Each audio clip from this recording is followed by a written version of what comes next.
If you think you've woken up in the Twilight Zone, you're wrong. You've woken up inside the eugenics-run New World Order, the scientific dictatorship. Yeah, it's crazy to see the United States and NATO hand Libya over to al-Qaeda. And now they've got all those heat-seeking missiles. Don't worry, the government will take our rights and keep us safe. If you think it's unbelievable that the ATF would ship guns into Mexico and drugs back into the United States and nobody would get in trouble, this dark ride into the New World Order has only begun. This next report, filed by aaroen-dykes, is titled Bisphenol-A, Death by Plastic. This stuff is all around us.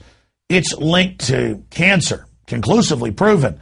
The doubling of diabetes cases in the last year and more. This is how the globalists are poisoning us. And aaroen-dykes has filed this extremely powerful report. You think it's just in plastic bottles? Think again. It's in almost everything. Scientists have known for decades, since the 1930s at least, and alternative news sources like Infowars.com have long documented that the compound bisphenol-A, BPA, disrupts the hormonal system, causes infertility and even cancer. But governments didn't warn about the dangers of BPA, widely used in plastic bottles, food cans, and soda cans, until only a few years ago. For more on why, I filed this report for Infowars Nightly News. Bisphenol-A. When you open up a can, that lining may contain a synthetic estrogen. That's right, a sex hormone. BPA is unsafe and can lead to cancer, diabetes, and other diseases. BPA is what is known as an endocrine disruptor. Canada became the first country in 2010 to ban the use of BPA in just some products, and Europe soon adopted many of these bans. However, in the U.S., the Food and Drug Administration has been much more reluctant to admit the dangers. Food and Drug Administration is not ready to sound the alarm. The Food and Drug Administration says the chemical known as BPA is not dangerous. This despite the fact that a 2004 CDC study found BPA in the urine of well over 90% of the U.S. population. Consumer awareness has created a trend against its use in many products in lieu of a ban.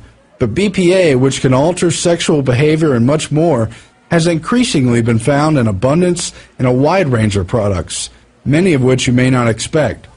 This includes most of the printed store receipts, money, printer ink, dental amalgams and fillings, baby formulas, cosmetics, and now similar estrogen-mimicking hormones have even been found in top name-brand clothing. Efforts to eliminate contact with bisphenol-A must combat with the increasing places it pops up unexpectedly in our modern lives. And what else could pop up? Research conducted at top institutes like Harvard and Yale found that BPA has widespread effects, including neurological, thyroid, and dopaminergic issues, obesity as well as low weight, fetal development, carcinogenic effects including breast and prostate cancer. Its impact on hormones in both men and women can negatively affect the reproductive and sexual system. Studies on lab animals, including primates, found permanent changes to the genital tract, changes in breast tissue predisposing to carcinogens, long-term reproductive and carcinogenic effects, increased prostate weight, early onset of puberty, longer estrus, decline in testosterone, increase of anogenital distance in both genders, greater sensitivity to hormones and cancer, decreased maternal behaviors, adverse neurological development, disrupted ovarian development, and reversal of normal sex differences in brain structure and development. But just reporting these scientific facts has caused Alex Jones to be attacked by Media Matters and others for supposed gay bashing. The reason there's so many gay people now is because it's a chemical warfare operation. I have the government documents where they said they're going to encourage homosexuality with chemicals so that people don't have children. I even catch myself, Bob, drinking out of these estrogen mimickers.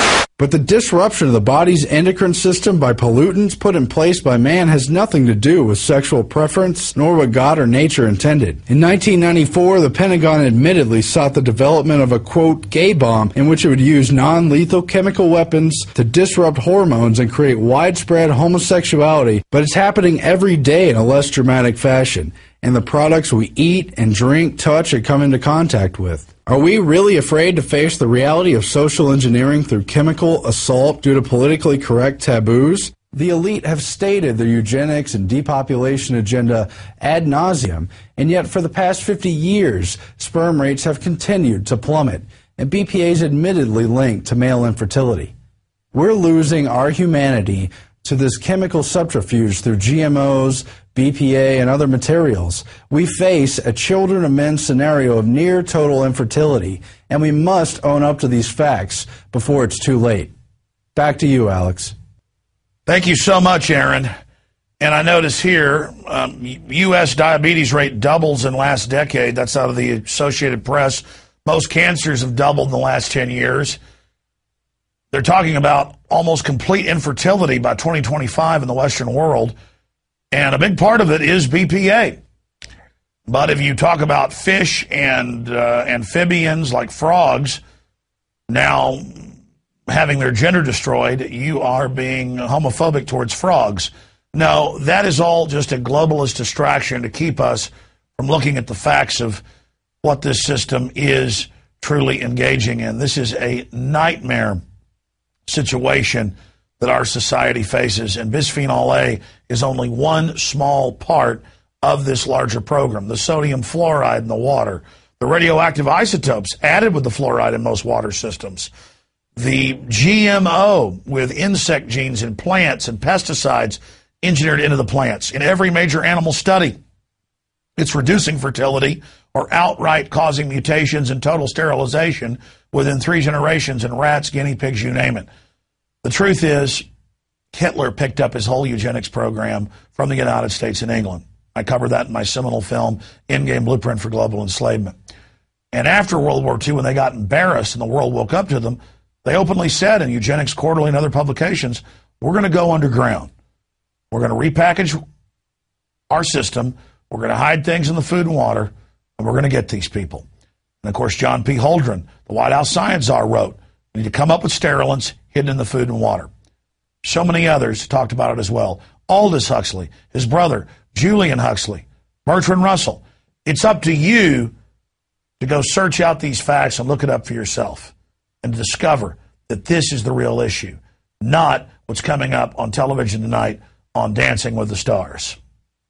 I hope you realize this is groundbreaking information, that it's up to you to research the facts for yourself and discover that not only are we telling you the truth, but it's far worse than we can even reveal to you here because there's so much evidence. Check it out for yourself.